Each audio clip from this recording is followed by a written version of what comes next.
नमस्कार दोस्तों, जय जोहार। मैं कौशल तिवारी और बीनिया संध्या में आपका स्वागत है। डबल इंजन की सरकार यानी विष्णुदेव साय की सरकार ने जो 36 लोगों को सत्ता में भागीदारी के लिए निगम मंडल बोर्ड में जो नियुक्ति की है, उसे लेकर बवाल थमने का नाम नहीं ले रहा। एक तरफ भाजपा के भीतर ही बड़ा बवाल है इन नामों को लेकर, लेन देन को लेकर, तो दूसरी तरफ कांग्रेस के कद्दावर नेता माने जाने वाले पूर्व मंत्री शिव कुमार डहरिया ने तो भारतीय जनता पार्टी को सकते में डाल दिया है, कहा जाए तो गलत नहीं होगा। डॉक्टर शिव कुमार डहरिया ने भारतीय जनता पार्टी पर जो आरोप लगाए हैं वे कितने गंभीर और क्या आरोप है, इस पर हम चर्चा करें। उससे पहले बता देते हैं कि निगम मंडल में नियुक्ति को लेकर जो हमने पहली किस्त जारी की थी, उसमें आपको बताया था कि किस तरीके से वसूलीबाज, भूमाफिया, कई तरह के भ्रष्टाचार के आरोपों से घिरे लोगों को निगम मंडल में नियुक्ति दे दी गई। तो किस तरीके से निर्वासित, सालों से निर्वासित लोगों को सत्ता में भागीदारी मिली। आज हम बात कहां से करें? उस लेन देन से जिसकी चर्चा जमकर हो रही है कि किस तरीके से कुछ लोगों की नियुक्ति खूब पैसा देकर की गई है। हालांकि बहुत सारे लोगों की नियुक्ति जिनके वे समर्थक हैं, जिन बड़े नेताओं के, उन लोगों ने करवाई है। लेकिन कुछ नियुक्तियों को लेकर इसलिए सवाल उठ रहे हैं क्योंकि कहा जाता है कि वे इस कदर बदनाम थे कि उनकी नियुक्ति बगैर लेन देन के तो हो ही नहीं सकती थी। तो क्या ये लेन देन प्रदेश प्रभारी नितिन नवीन ने की थी या फिर संगठन मंत्री पवन साय ने की है? ये कहना बड़ा कठिन है क्योंकि न लेने वाला बताएगा, न देने वाला बताएगा। ऐसे में कांग्रेस ने जरूर यह आरोप लगाया है कि जमकर लेन देन हुई है, लेकिन कुछ नियुक्तियां बेहद ही चौंकाने वाली है, जिसमें से एक नियुक्ति है पूर्व गृह मंत्री राम सेवक पैकरा का। यानी आप सोचिए कि जो व्यक्ति गृह मंत्री जैसे पद पर रहा हो प्रदेश का, वह यदि निगम में अध्यक्ष पद ले रहा है तो ये आम कार्यकर्ताओं के हितों का कुठाराघात नहीं है। और क्या क्या चाहिए राम सेवक पैकरा?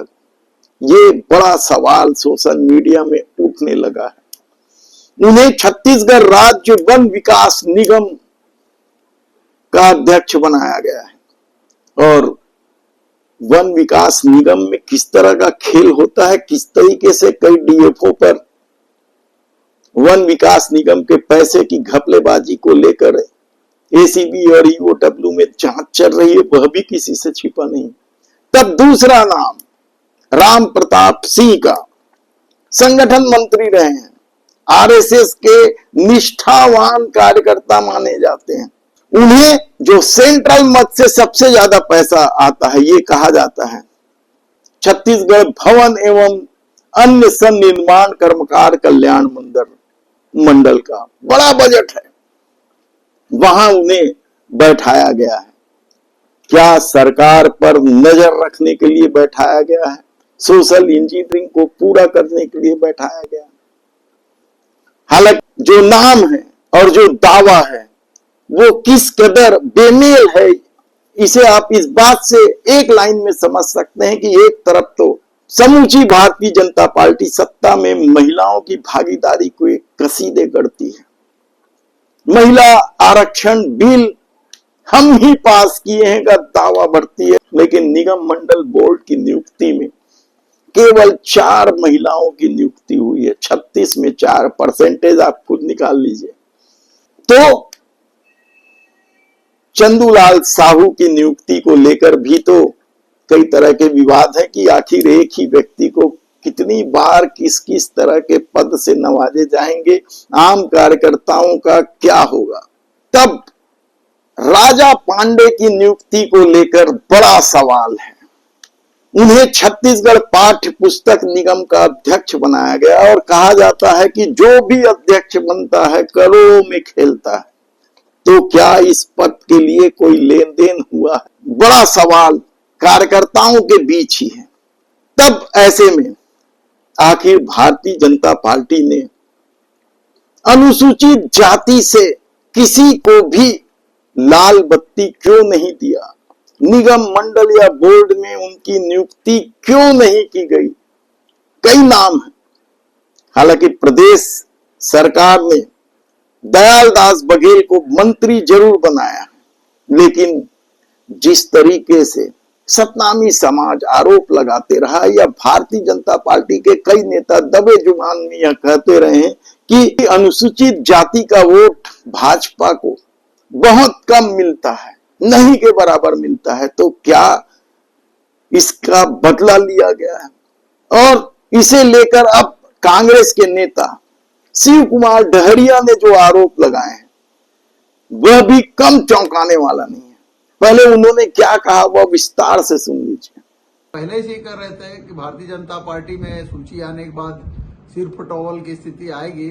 बहुत सारे लोग नाराज हैं, कुछ का दर्द जो है सोशल मीडिया में छलक रहा है, तो कुछ का दर्द अपने प्रमुख नेताओं के पास छलक रहा है। तो इससे स्पष्ट है कि भारतीय जनता पार्टी की जो सूची आई है उससे उन्हीं के पार्टी के लोगों में भारी नाराजगी है।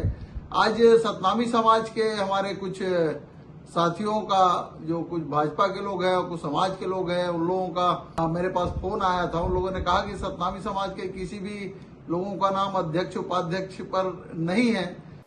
ये तो डॉक्टर शिव कुमार डहरिया की बात हुई, लेकिन यदि राजनीतिक परिस्थिति को देखें तो सचमुच भारतीय जनता पार्टी हमेशा ही अनुसूचित जाति को लेकर एक नए तरह का खेल खेलते रही।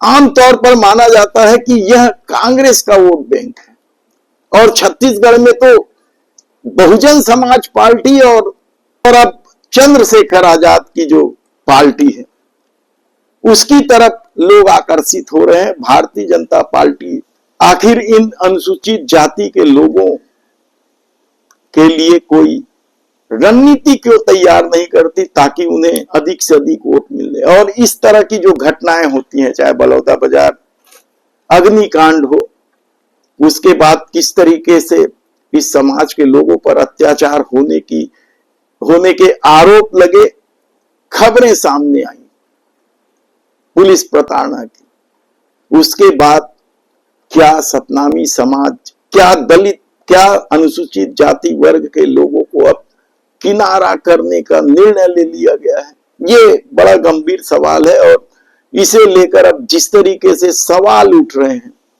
निगम मंडल और बोर्ड में नियुक्ति को लेकर, वह भी कम चौंकाने वाला नहीं है। हम फिर कभी आपको विस्तार से इस बारे में और जानकारी देंगे। धन्यवाद।